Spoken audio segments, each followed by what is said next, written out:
So hey guys, welcome to sunfire से। मैं हूं अंकित और स्वागत करता हूं अपने नए वीडियो में। तो आज हमारे डे 87 मार्केट डेवलपमेंट कोर्स का और नोट जेएस का है पार्ट 24।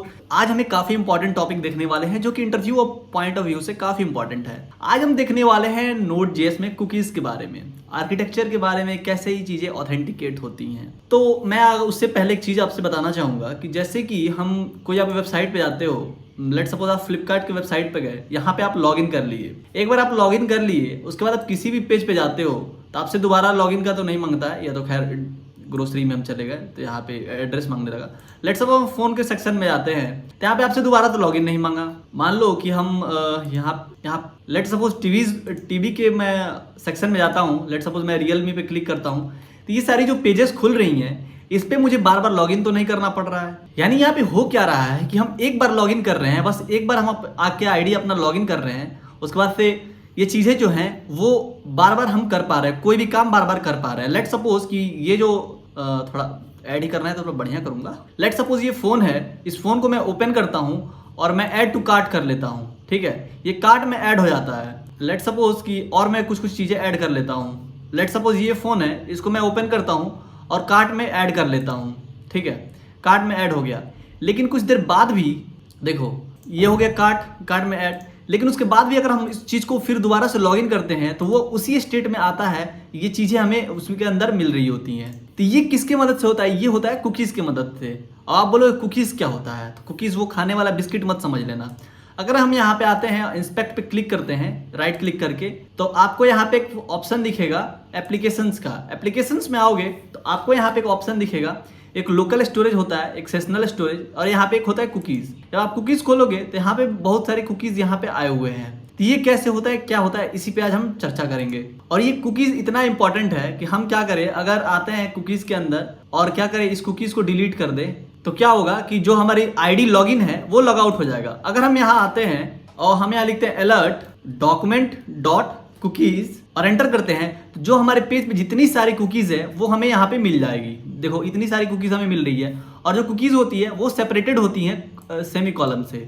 देखो ये कुकीज है, ये कुकीज है, ये कुकीज है, ये कुकी है, ये कुकी है, ठीक है। अगर आप चाहो तो आप कुकीज ऐड भी कर सकते हो। मैं अलर्ट की जगह कंसोल करता हूँ इस बार। देखो इतनी सारी कुकीज आ गई। अब मान लो आपको कुकीज ऐड करना है, उसके लिए आप क्या लिखोगे, document dot cookies is equal to जो भी आपको कुकीज ऐड करना है। लेट सपोज मुझे ऐड करना है name is equal to Honey Singh, ठीक है, हनी सिंह 1 2 3 मैं ऐड कर देता हूं। अब आप बोलोगे क्या जो कुकीज है वो तो ओवरराइट हो गई, यानी सारी कुकीज हट गई होगी। ऐसा बात नहीं है। अगर मैं यहाँ पे करूं तो यहाँ पे बस एक नई कुकी ऐड हो गई होगी। ये लास्ट में देखो यहाँ पे name equal to Honey Singh. अगर मैं इसको जूम करता हूँ तो आप यहाँ देखना name equal to Honey Singh, नई कुकी ऐड हो चुकी है। बस कुकी यहाँ पे बस ऐड कर सकते हैं हम। अब बोलोगे ये जो कुकी है वो एक्चुअली में है क्या? कुकी जो है एक पीस ऑफ डाटा है, ठीक है, जो कि स्टोर होता है आपके कंप्यूटर में। देखो मैं अगर सारा कुकीज को डिलीट कर दिया हूँ, अब मैं इस पेज को रिफ्रेश करता हूँ तो अब मुझसे क्या करेगा, ये लॉगिन करने के लिए बोल रहा है। यानी अगर मैं सारी कुकीज को डिलीट कर दिया तो यहाँ से मुझे लॉगिन करने के लिए दोबारा बोल रहा है। जब भी आप कोई वेबसाइट खोलते हो तो आपसे पूछता है,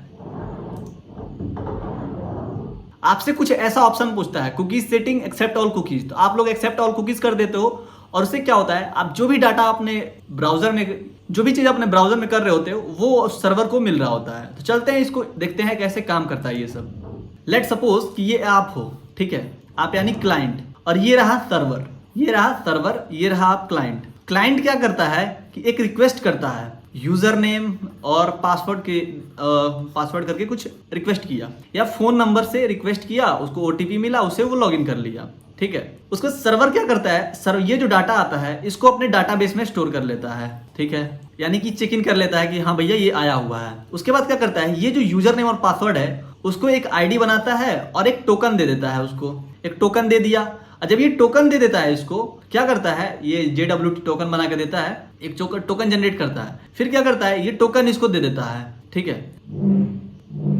भैया ये XYZ कोई भी टोकन है, ये आप ले लो।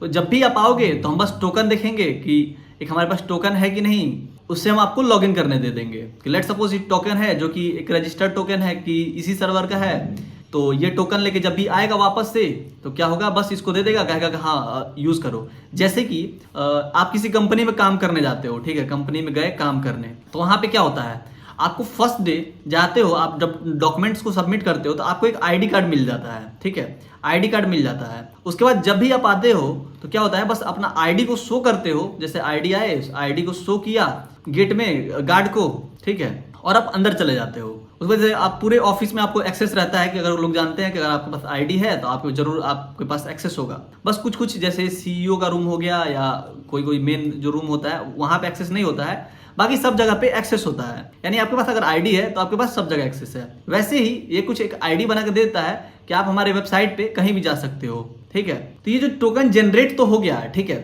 अब जो बात है टोकन, अब जैसे कि यहाँ पे हम कंपनी में आते हैं, आईडी बनता है, आईडी उसी पर्सन को दिया जाए जो उसका हकदार है, ठीक है। वैसे ही यहाँ समझते हैं कि जो सर्वर है वो टोकन तो जनरेट कर लिया, लेकिन उसको महफूज तरीके से हमारे क्लाइंट तक पहुंचाना है। अब ये जो चीजें हैं वो पहुंच गई क्लाइंट के पास। अब जो क्लाइंट है, जो क्लाइंट का ब्राउजर है, वो क्या करेगा, ये जो हमारे पास UID नाम का जो टोकन आया रहेगा उसको अपने ब्राउजर में स्टोर कर लेगा एक कुकीज के फॉर्म में, ठीक है, कुकी के फॉर्म में स्टोर कर लेगा, यानी एक अपने लोकली में वो चीजों को स्टोर कर लेगा। उसके बाद जब भी आप सर्वर पे, जो हमारा सर्वर है ये, जब भी आप इस पे रिक्वेस्ट कर रहे होगे, जब भी आप उस पर रिक्वेस्ट करोगे तो ये क्या करेगा, ये कुकी को इसके साथ भेज देगा, कहेगा तुम भी जाओ। जब ये जाएगा तो ये जो UID है इसमें स्टोर है, तो ये क्या करेगा, इसके जब जाएगा तो इसको पता चल जाएगा कि हाँ ये जो भी यूजर है ये मेरे यहाँ का ही है, यानी मेरे यहाँ का ही कस्टमर है या मेरे यहाँ का ही क्लाइंट है। तो उसको क्या करेगा, अपने वेब पेज का एक्सेस दे देगा। एक्सेस कैसे देगा, तो जब भी ये आएगा तो उसके साथ देखेगा कुकीज तो आया ही है, तो कुकीज में ये आईडी को मैच करेगा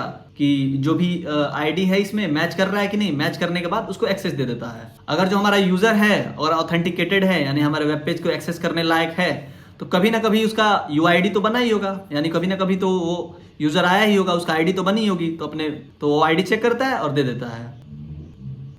तो यहाँ पे होते क्या है कि जब हम रिक्वेस्ट करते हैं अपने सर्वर पे तो ये चेक करता है क्या इसके पास UID है। अगर UID है तो ठीक, नहीं तो लॉग आउट कर देगा, ठीक है। अगर UID है तो उस UID से टोकन को निकालेगा, ठीक है, और उस टोकन में वैल्यूज को चेक करेगा कि क्या क्या जो हमने वैल्यूज डाल रखे हैं वो क्या वैलिड है या नहीं है, क्या जो हमने टोकन दिया था उसमें जो डाटा था, यानी कि उसमें जो वैल्यूज थी, क्या हमारे यूजर ने उसको तो चेंज तो नहीं किया है, क्या कॉपी करके तो नहीं लाया है। ये सारी चीजों को चेक करता है, क्या हमारा टोकन वैलिड है, ये सारी चीजें चेक करता है। उसके बाद हमें लॉगिन करने देता है। तो सब जगह से सारी आईडीज वगैरह को निकालता है। जैसे कि इसमें जो UI टोकन होता है, टोकन में हम जानते हैं कुछ आईडी वगैरह रहता है। अब उस आईडी से अपने डाटाबेस में चेक करता है, थोड़ा बहुत तुरंत चेक कर लेता है। उसके बाद से क्या करता है, जैसे कि मैं क्या करता हूँ कि मेरे पास बहुत सारे, मैं एक सर्वर हूँ, ठीक है, तो मैं एक सर्वर हूँ, ये मैं एक सर्वर हुआ, तो मैं क्या किया कि मेरे पास एक यूजर आया, मैं क्या किया उसको टोकन नंबर 1 दे दिया, एक यूजर आया उसको टोकन नंबर 2 दे दिया, एक यूजर आया टोकन नंबर 3 दे दिया, एक यूजर आया टोकन नंबर 4 दे दिया, ऐसे करके टोकन दे दिया, ठीक है। अब जैसे लेट सपोज यूजर 3 मेरे पास आया रिक्वेस्ट करने, कहा कि भैया मैं ये हूँ, तो मैं सारी चीजें उसका UID वगैरह चेक करूंगा कि ये वैलिड UID है कि नहीं। उसके बाद से देखूंगा टोकन नंबर कितना है, 3 है, तो मैं जानता हूँ कि 3 कहाँ पे रहेगा, यानी 4 2 के बीच में रहेगा। मैं यहाँ पे हमको फटाक से चेक करूंगा कि ये जो 3 है इसका अभी यूजर नेम वगैरह पासवर्ड वगैरह क्या है मैं उसको बता दूंगा, फिर जो भी चीजें हैं वो वैसे ही रहेगी। अब लेट सपोज कि कोई गिग्स फॉर गिग्स का वेबसाइट है, लेट सपोज या लीड कोड का वेबसाइट है, ठीक है। अब मान लो कि हम इसके वेबसाइट पे आते हैं और अपने अकाउंट में जाते हैं, ठीक है। खैर ये मेरा अकाउंट है, मैंने काफी दिनों से यहाँ पे लीड कोड पे क्वेश्चन नहीं लगाया है। यहाँ पे जैसे आता हूँ मैं, यहाँ पे क्या करता हूँ कि अपीयरेंस को जो है वो डार्क मोड कर देता हूँ, ठीक है। लेट सपोज ये डार्क मोड पे सेट हो गया। अब उसके बाद मैं दोबारा से जब इस पे लॉगिन करता हूँ तो क्या अगर ये व्हाइट मोड हो जाए तो मुझे कितना खराब लगेगा। तो ये जो कुकीज है ये सारे डाटा को स्टोर करता है कि लेट सपोज कि जैसे कि क्या करता है, जैसे जो आप ब्राउजर पे हो, आप क्या क्या एक्टिविटी को परफॉर्म कर रहे हो।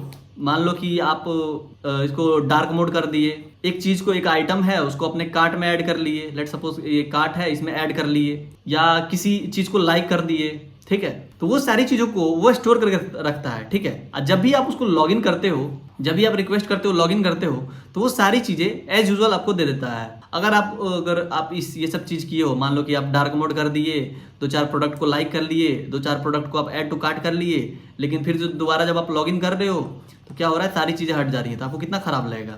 इसीलिए कुकीज वगैरह को हम लोग यूज करते हैं। और कुकीज भी जो होता है 2 टाइप का कुकीज होता है, 2 types of cookies, 2 types of cookies. कौन कौन सा कुकीज होता है, एक होता है हमारे पास सेशनल कुकीज, सेशनल कुकीज ये जो होता है ये शॉर्ट टर्म के लिए होता है, यहाँ पे मैं लिख देता हूँ शॉर्ट टर्म। एक होता है प्रेसिस्टेंट कुकीज, प्रेसिस्टेंट कुकीज ये होता है लॉन्ग टर्म के लिए होता है। अब यहाँ पे एक मेन टर्म आता है, जैसे कि अगर हम ब्राउजर पे आते हैं अपने, यहाँ पे तो मैं लॉग आउट कर दिया हूँ, दूसरे ब्राउजर में लॉग इन करके रखा हूँ। मैं यहाँ पे आता हूँ इंस्पेक्ट पे, ठीक है।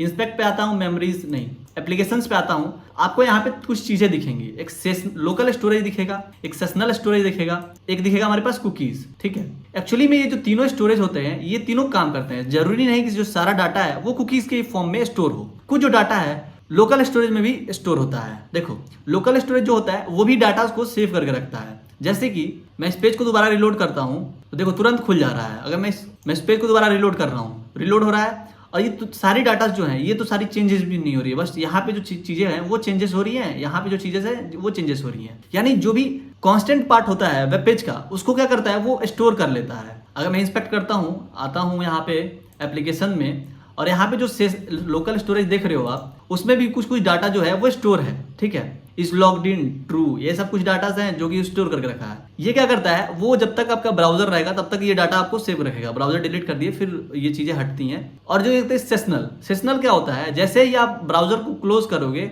वो सारी डाटा क्लोज हो जाएंगी। लेकिन लोकल में क्या है, लोकल में आप ब्राउजर क्लोज करोगे फिर ओपन करोगे, फिर ये चीजें बाय डिफॉल्ट आ जाएंगी। लेट सपोज मैं अगर ब्राउजर को कट कर देता हूँ, दोबारा से आता हूँ flipkart.com लिखता हूँ, तो ये जो चीजें हैं फटाक से लोड हो जाएंगी।